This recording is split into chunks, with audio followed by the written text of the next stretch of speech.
The solicitor arrived on a Thursday morning, carrying a slim leather case and wearing a suit that cost more than most people spent on a month's rent. He came through the front door of Aldermore Estate without knocking, which told every person in the entrance hall something before he opened his mouth. Diane Hartwell stood at the centre of the room, the way she always stood in rooms, like the room had been built for her. She had a list in her hand. She was about to speak when the solicitor looked past her, past the entire assembled line of staff, and addressed himself directly to the man standing at the far end of the hall near the kitchen passage. "Mr. Hale," the solicitor said, "your legal team has been waiting since 8. The estate restructuring documents are ready for your signature." The silence in the hall lasted perhaps 4 seconds. It was a very long 4 seconds. James Cooper, standing halfway between Diane and the kitchen passage, watched Diane's list drop exactly 3 inches in her hand. Just 3 inches. The paper made a small, dry sound as her grip loosened, and then the room began very slowly to change. 6 weeks earlier, James had turned into the gravel drive of Aldermore for the first time. Her car loaded with 2 medium suitcases and a box of kitchen reference books she carried everywhere out of habit. She had accepted the position of household coordinator through a placement agency, one of those agencies that specialized in private estate work for people who knew how to manage a complex domestic operation without requiring constant supervision. James knew how to do this. She had done versions of it in 3 houses before Aldermore, learning each time the particular rhythms of a working estate, the way each household had its own unspoken order, its own invisible hierarchies and seasonal routines, and small territorial understandings between departments. Aldermore was larger than the previous 3. The house itself dated from the early 19th century, 4 stories of pale grey stone, set back from the drive by 200 yards of lawn. The estate ran to something over 300 acres of grounds, managed largely by outside contractors under a loose arrangement that the placement file described as currently under review. 11 full-time staff at the time of James's arrival, not counting the contractors. The kitchen was run by a woman named Ruth, who had worked at Aldermore for 14 years and knew where every pipe in the basement ran. James had parked her car beside the kitchen entrance, which was where the placement file told her to park, and carried her first suitcase to the door. Ruth had been the one to open it. "You must be the new coordinator," Ruth said, looking at the suitcase and then at James with the same unhurried expression. "I am," James said. "James Cooper." "Come in then. I'll put the kettle on. Mrs. Hartwell won't see you until 2. It was 10:30 in the morning. James set her suitcase just inside the door and accepted the tea Ruth pressed into her hands, and the 2 of them stood at the kitchen work table for the better part of an hour, while Ruth explained in the patient and specific way of someone who has absorbed the personality of a place through long residence, how Aldermore actually functioned. Not how it functioned on paper. How it functioned. The quarterly review, Ruth said, was in 6 weeks. Mrs. Hartwell used the quarterly reviews to make staffing adjustments. New staff before a quarterly review were watched carefully, particularly by Mrs. Hartwell, and particularly if they came from an agency rather than from a personal referral. The estate's owner had been largely absent for the past 2 years, managing matters through the family solicitor and through the estate agent. And in that absence, Mrs. Hartwell had expanded her authority to fill the available space. Ruth said this without editorializing. She said it the way you state a structural fact about a building. James thanked her for the tea and went upstairs to unpack before her 2 o'clock meeting. Diane Hartwell received her in the estate office at precisely 2, seated behind a desk whose arrangement was designed to require that visitors stand for a full 30 seconds before being permitted to sit. James stood for the 30 seconds, took the chair when it was offered, and listened to Diane explain the household coordinator's responsibilities at Aldermore. The responsibilities were considerable. The previous coordinator had left without notice, which Diane described as a personal failing rather than a circumstance, and there was a backlog in the household accounts, a dispute with the linen supplier, and a seasonal staff review for the winter quarter that needed completing within the month. "I run a tight house," Diane said. She had a way of holding her chin that made every sentence sound like a test result. "I understand," James said.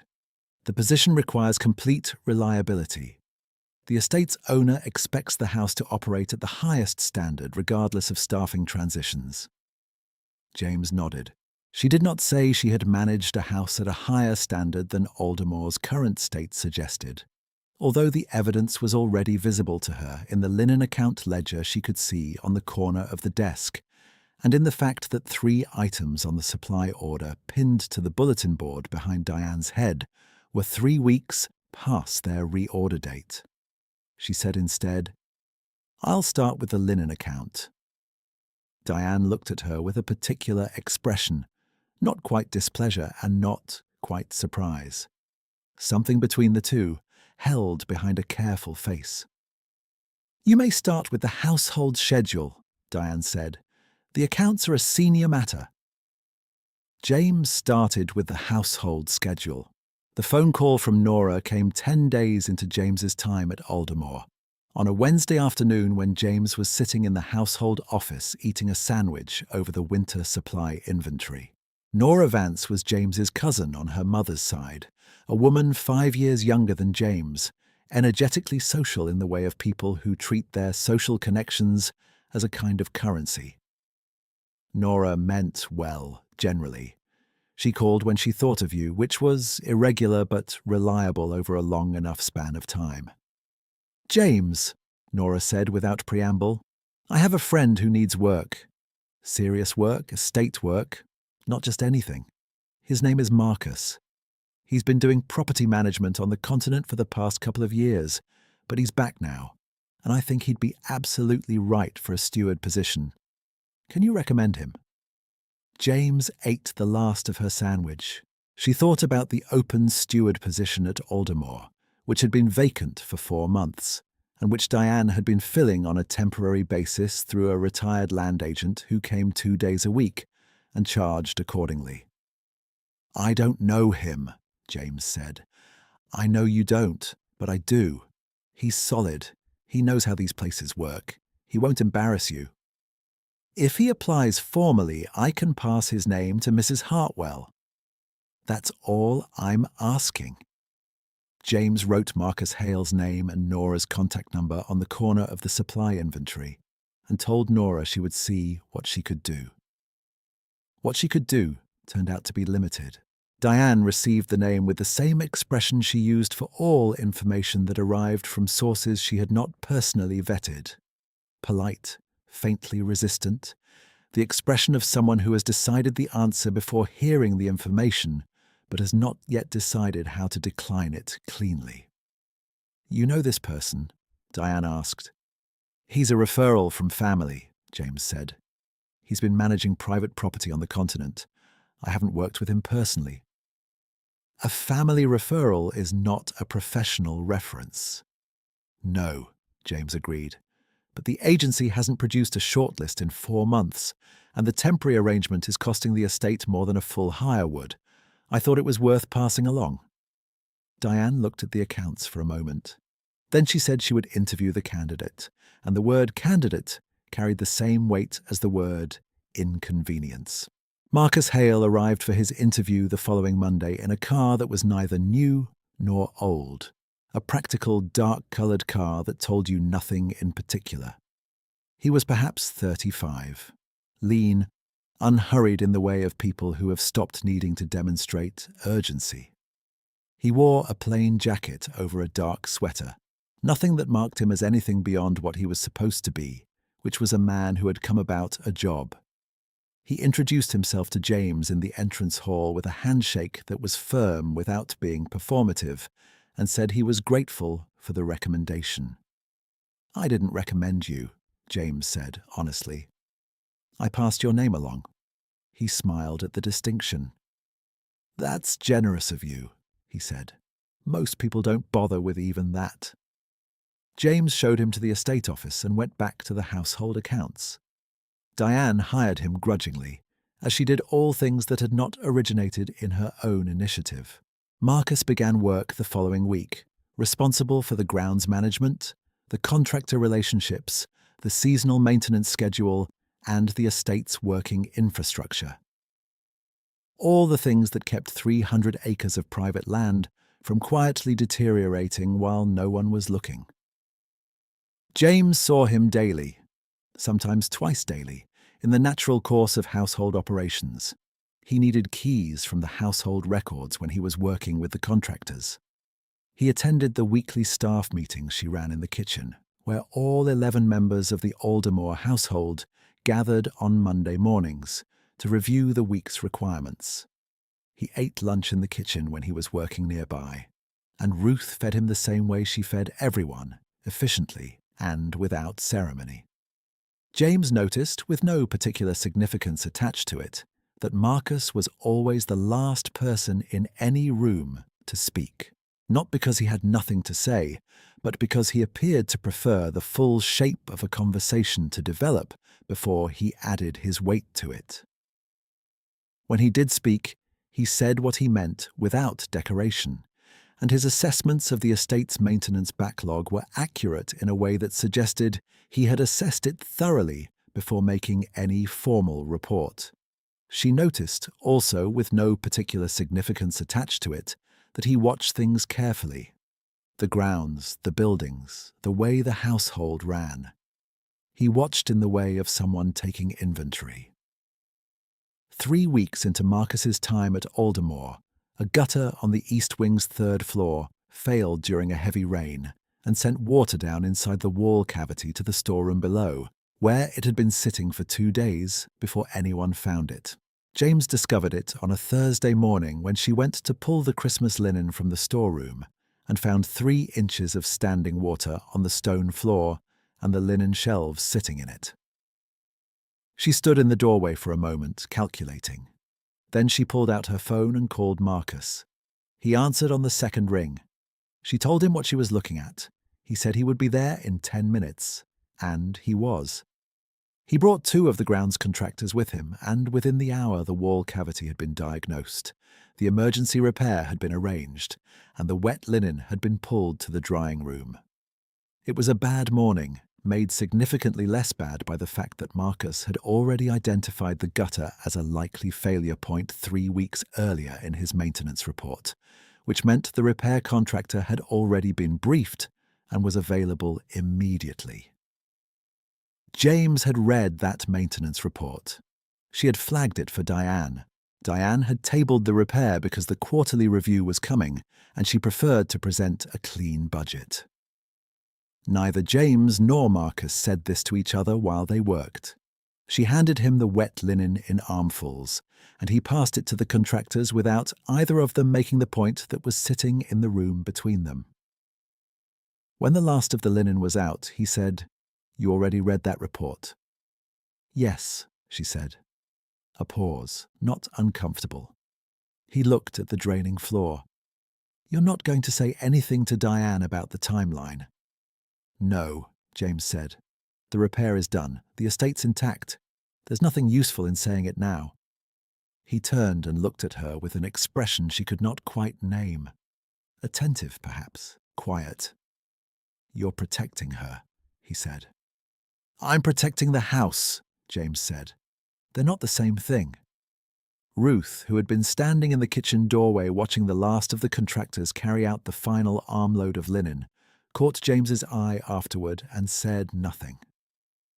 She pressed a cup of tea into James's hand and went back to the stove, and there was something in that small, wordless exchange that felt, without being named, like recognition.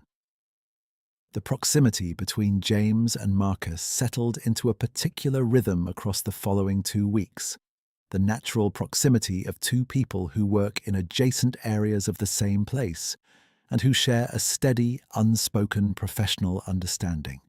He stopped by her office with the contractor updates rather than emailing them. She stopped by the estate office with the household schedule rather than leaving it in the common folder.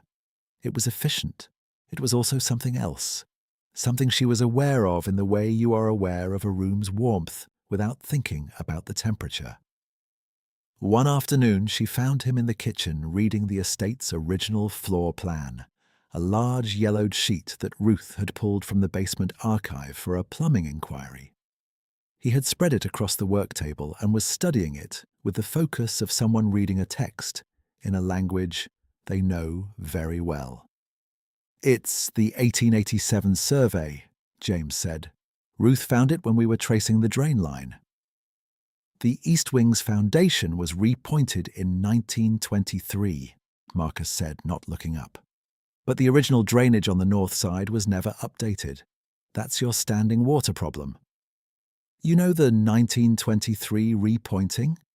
He looked up then. There was a pause of perhaps 2 seconds. "I read the estate records when I started," he said. "I like to know the history of a place." Ruth came in from the cold store at that moment with a wheel of cheese and deposited it on the work table with a small thump, surveying the floor plan, the two of them standing over it, and the particular quality of the air in the room. "I've known the drainage on the north side was wrong since 2011, she said pleasantly, and began unwrapping the cheese. James went back to her office. She was aware, going down the corridor, of a warmth that had nothing to do with the kitchen. That evening, helping to organize the silver before a small dinner Diane had arranged for an estate neighbor, she found Marcus in the dining room laying the table. This was not his role. His role was the grounds and the infrastructure. She said so. "Ruth asked me," he said, placing a fork with the same precision he gave to everything. "Ruth has no authority over the steward's schedule." "No," he agreed, "but she has authority over me, informally. I think you have the same informal authority over most people here, if you wanted to use it." James looked at him across the long mahogany table, the silver laid out between them. "I don't use it that way," she said. "I know," Marcus said. He placed the last fork and stood back. "That's what I meant." It was 4 days later that she heard the conversation through the wall. Diane's office shared a wall with the household storeroom next door, and the storeroom had a ventilation grate at head height that served both rooms. James had gone into the storeroom for the replacement tablecloths after the dinner linen order finally arrived, and she heard Diane's voice clearly through the grate, because Diane was not making any effort to speak quietly. She was on the phone. The phrasing came through before James could process where she was or what she was hearing. "She won't last through the quarterly review," Diane said. "The coordinator position requires someone who can operate at the appropriate level. She's adequate in a mechanical sense, but she has no understanding of how this household is meant to function socially.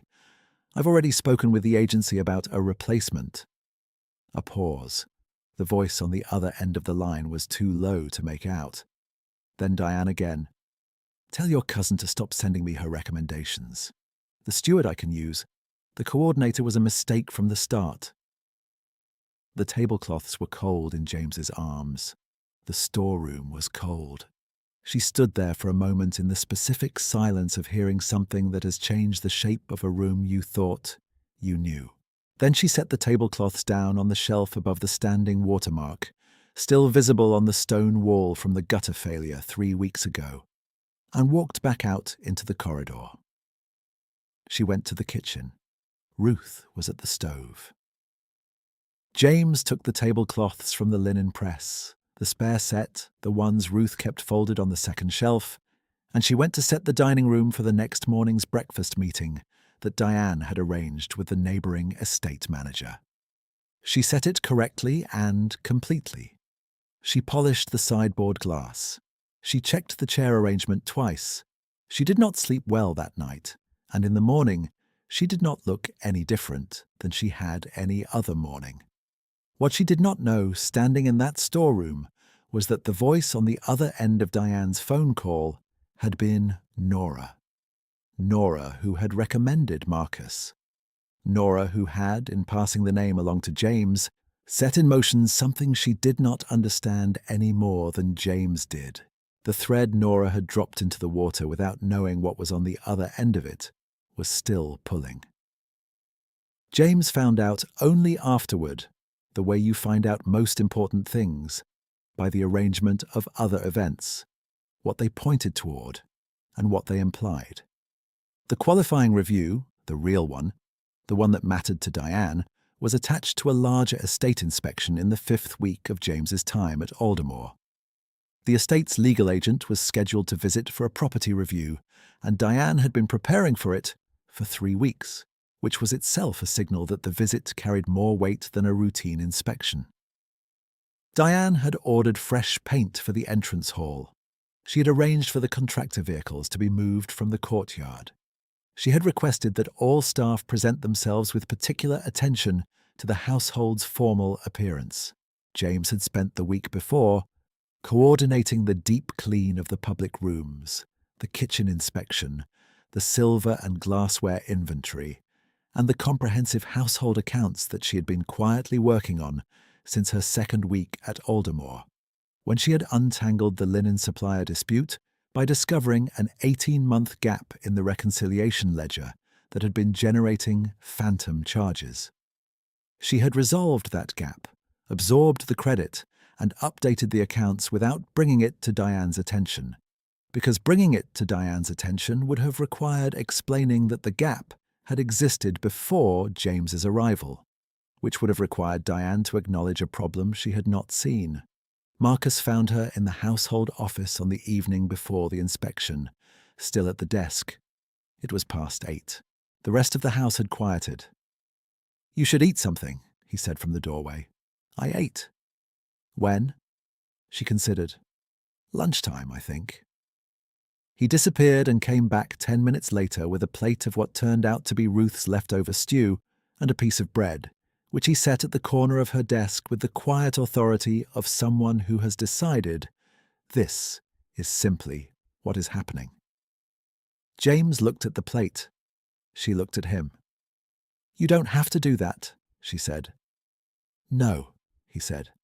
He leaned against the doorframe, crossing his arms lightly. "What are you working on?"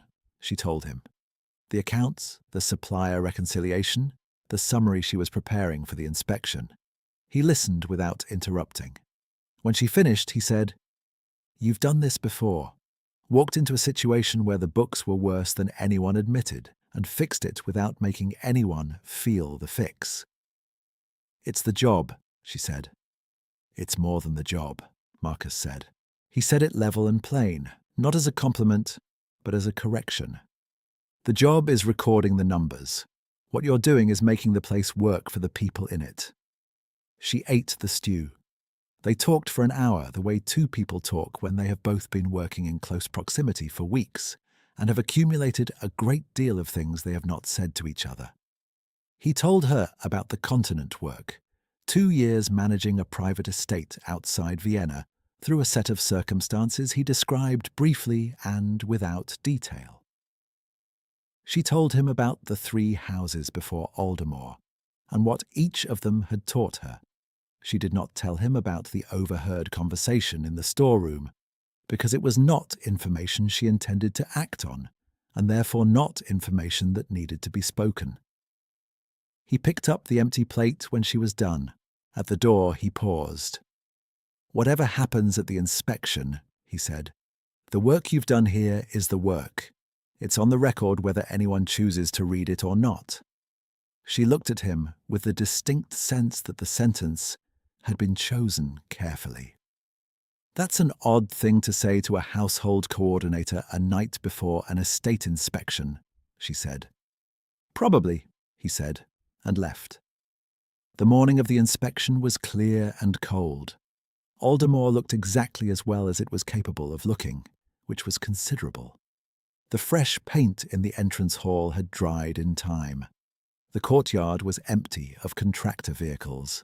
Ruth's kitchen was spotless in the specific deep clean way of a kitchen that has been restored from its working state rather than merely tidied, which is a different thing, and you can always tell the difference.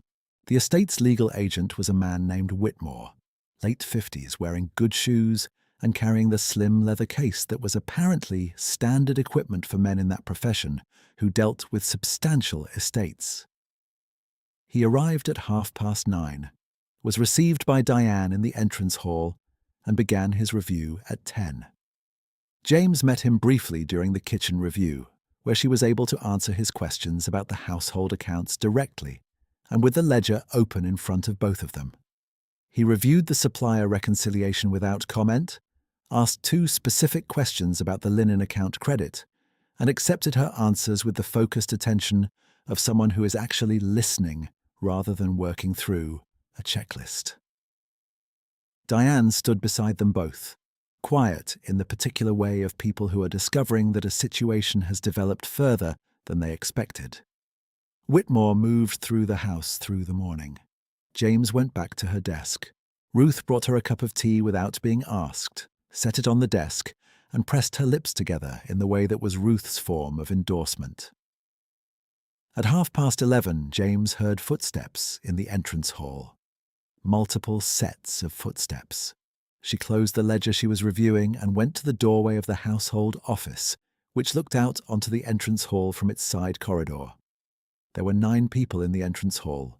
Whitmore, Diane, the estate's senior grounds contractor, a man named Porter, who had been called in that morning for the inspection.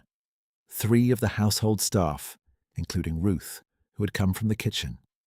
2 of the indoor staff whose Monday morning meeting responsibilities put them in the hall on inspection days.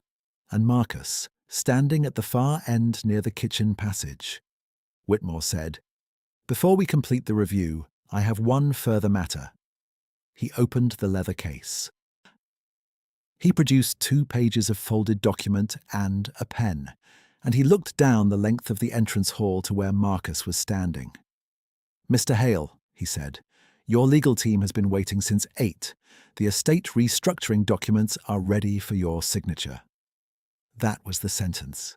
That was the complete sentence. "Mr. Hale, your legal team, the estate restructuring documents." James watched Diane's grip on the paper she was holding ease by 3 inches. The paper made a small sound. Marcus walked down the length of the entrance hall. He walked with the same unhurried posture he brought to everything: the grounds, the staff meetings, the kitchen table with the 1887 floor plan, the doorway of the household office at 8 o'clock in the evening with a plate of Ruth's stew. He took the documents from Whitmore, reviewed the first page briefly, and signed where Whitmore indicated. The room was very quiet. Ruth, standing in the kitchen doorway, watched Marcus sign the second page, and her expression was the particular expression of someone who has known something for some time and is watching the rest of the room catch up. James understood then, with the understanding that comes when several weeks of small signals rearrange themselves into a single coherent picture, that Marcus had arrived at Aldermore knowing what he owned, that he had taken the steward position not because Nora's recommendation had placed him here by accident, but because the position had given him access to the household from the inside, to watch how it actually functioned, to learn what the accounts showed, to observe who did the work and who managed the appearance of work, and whether those were the same person or different people. He had wanted to know the estate. He had wanted to know the people in it. He had not lied. He had never said he was not the owner. He had let the assumption make itself and declined to correct it, which was a different kind of silence. Diane said, "I was not informed." It was perhaps the most honest thing she had said in James's 6 weeks at Aldermore. Marcus handed the signed documents back to Whitmore and looked at Diane with a measured steadiness. "You were informed by proxy," he said. "The quarterly review, the inspection, the accounts review today. These were all arranged through my office. I should have introduced myself in person when I arrived, and I regret the method." A pause, neither apologetic nor cold. "I don't regret the information it provided. Diane looked at the documents in Whitmore's case. She looked at Marcus. Something that had been structural in her posture, some load-bearing certainty about the room's arrangement, shifted in a way that was visible without being named. "The quarterly review," she said. She stopped. "The accounts are in order," Whitmore said pleasantly, filling the gap with professional efficiency. "Miss Cooper's reconciliation work is thorough. It will serve as the baseline for the restructuring." James heard her name. She felt everyone in the entrance hall become aware of where she was standing. Marcus looked at James. She was aware that she had been still for a long time. She walked into the entrance hall. She had no speech prepared. She had not planned for this because she had not known there was anything to plan for. She was wearing her ordinary household coordinator clothes, the plain dark cardigan, and the practical grey trousers she wore when the house had a working day ahead of it, which every day was. "The linen supplier credit," she said to Whitmore, because this was what was useful. The 18-month reconciliation gap generated a credit of just under £400. "I've carried it as an account credit pending formal decision on whether to apply it to the winter supply order or retain it against the Q1 budget." Whitmore made a note. Diane took 2 steps to the left, which moved her away from the center of the room, which had shifted its center without anyone announcing the shift. Ruth caught James's eye from the kitchen doorway. She did not smile exactly. She did the thing that was not quite smiling but was warmer than it, and turned back to the kitchen. Marcus stood in the middle of the entrance hall with the same posture he had held in every room of the estate since his first Monday morning. Nothing about him had changed. That was the thing James could see most clearly from where she was standing. He was exactly who he had been the entire time. Porter, the grounds contractor, cleared his throat. "I'll need the winter maintenance schedule signed off," he said, with the pragmatic direction of someone who has stood in enough rooms to know when the conversation has completed its necessary business. "Whenever it suits." "After lunch," Marcus said. He looked at James. "Could we use the household office?" "Of course," James said. That was what they said in the entrance hall. The entrance hall began to empty. Diane did not speak again in the entrance hall. She walked to the estate office, her list still in her hand, and she closed the door behind her. The sound of the latch was quiet. James heard it, and then she heard nothing further from that room. The household settled back into its working day. Whitmore and Marcus spoke in the drawing room for an hour after lunch, with the door open, which was apparently intentional. James could hear the low, measured exchange of 2 people working through a document together, the pauses, the brief questions, the long shared silences of understanding. She did the Q1 budget review. She made her notes on the £400 credit and her recommendation for its allocation. She updated the linen order and confirmed the winter supply schedule with Ruth, who accepted all of it with the same easy efficiency that made it clear she had been waiting for things to be settled. At 3:30, Marcus knocked on the open door of the household office. "Porter's happy with the winter schedule," he said, "and Whitmore has what he needs." "Good," James said. He came into the room and sat in the chair across from her desk, the chair she had used herself for 6 weeks when she needed to review a document. He looked at the desk, the open ledger, the notes she had been making. He looked at them with what she recognized as the informed attention of someone who could read the quality of the work rather than just its surface. "I should have told you earlier," he said. "Yes," James said. "I had reasons that felt adequate when I was in them." "I imagine you did." A pause. The heating system in the old stone walls made a quiet, familiar sound. Outside the window, the grounds ran out to the tree line, bare in November, the grass still holding its pale green. "The accounts you've built," Marcus said. "The reconciliation, the systems. I need a household coordinator who can work with the new structure I'm implementing." who understands the estate as it actually is, not as Diane's management presented it. He stopped. I'm aware this is not how you make that offer to someone you've deceived for 6 weeks. You didn't deceive me, James said. You declined to correct an assumption. Is that a meaningful distinction? I think so, yes. She looked at her notes on the Q1 budget. She looked at him. The offer stands on its own, she said. Whatever I decide about the rest of it, the work is the work. Marcus nodded once, the nod of someone who accepts a thing without requiring it to be said again.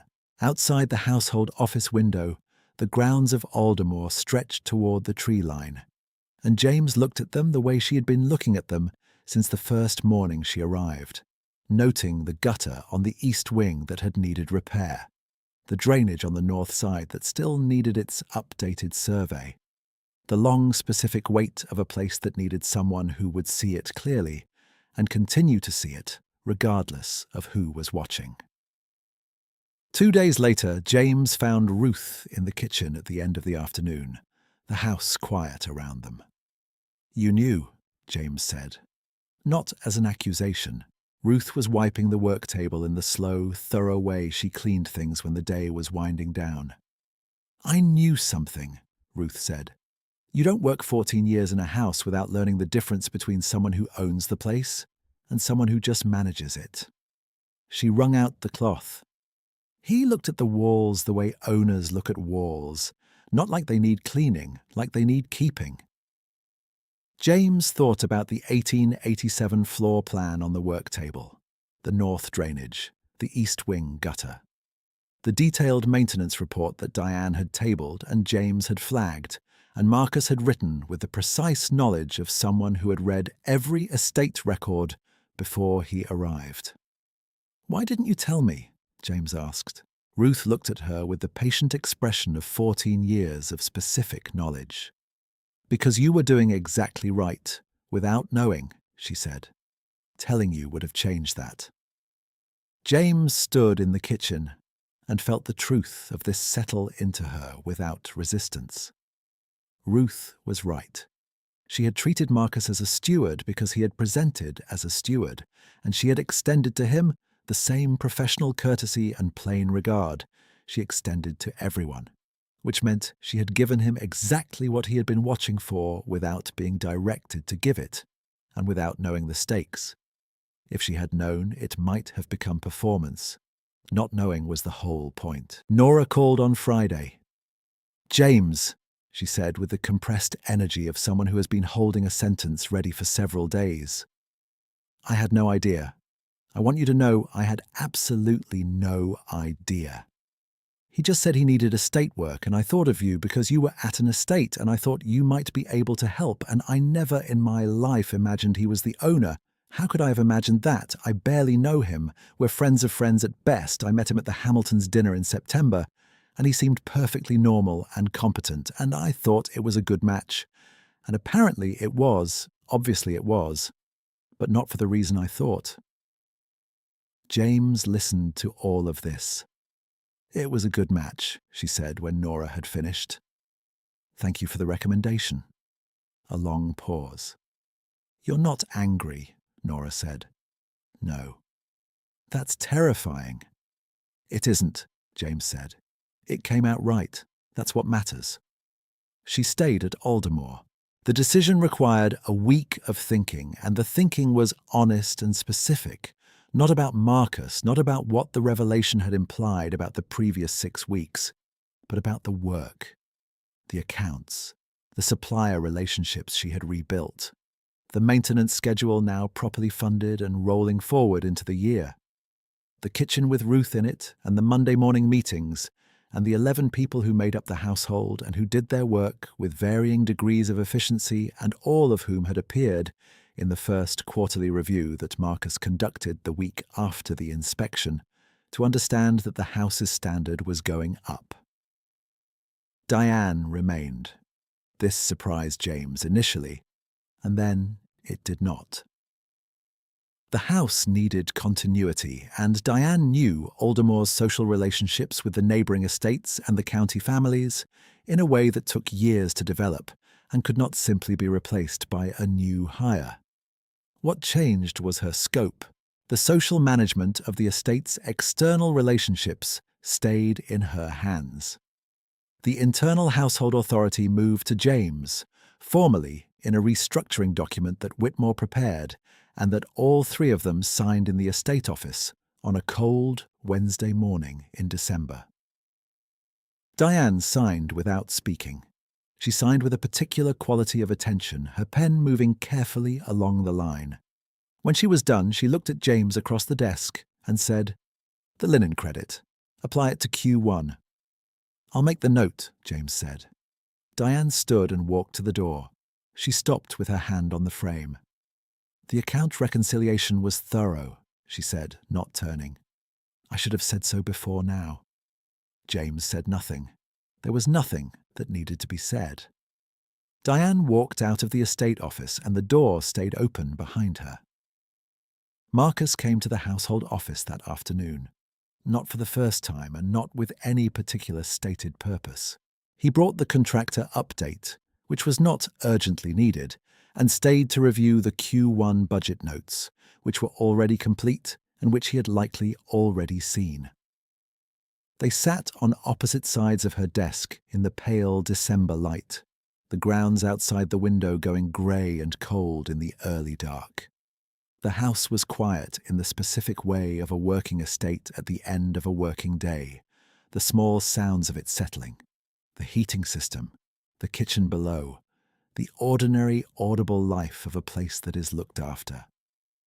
"You're staying," he said. It was not quite a question. "I'm staying," she said. He looked at the window. She looked at her notes.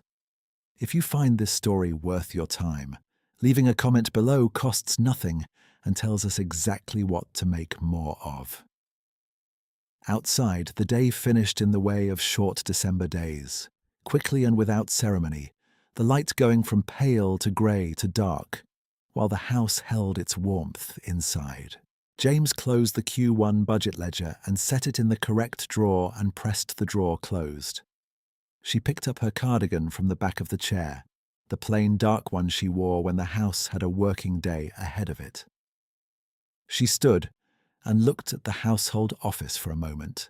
The desk, the lamp, the filed ledgers, the window with the dark grounds behind it. She had been standing in doorways at Aldermore for 6 weeks, watching the room from the outside.